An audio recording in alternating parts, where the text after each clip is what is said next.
যোৱা 12 তাৰিখে অৰুণাচল প্ৰদেশত প্ৰবল বৃষ্টিপাতৰ ফলত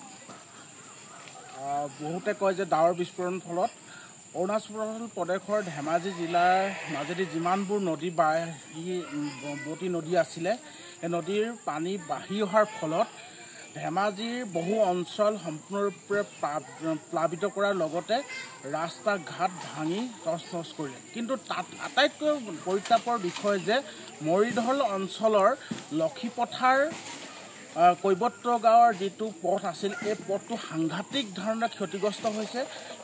ইয়াৰ বহু পৰিয়াল এই বানত সম্পূৰ্ণ অৰ্থনৈতিকভাৱে কঁকাল ভাঙি পৰিছে।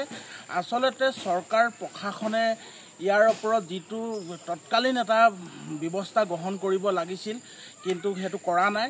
আৰু তেওঁলোকক যি পৰ্যায়ৰ ৰিলিফ দিব লাগিছিল অৰ্থাৎ এখন বান মেনু হিচাপে অৰ্থাৎ এজন মানে যিখন ডিজাষ্টাৰ মেনেজাৰ এক্টত যিখন মেনু মতে কোনো আজিলৈকে কোনো বানপীড়িত মানুহক মানে ৰিলিফ দিয়া নাই।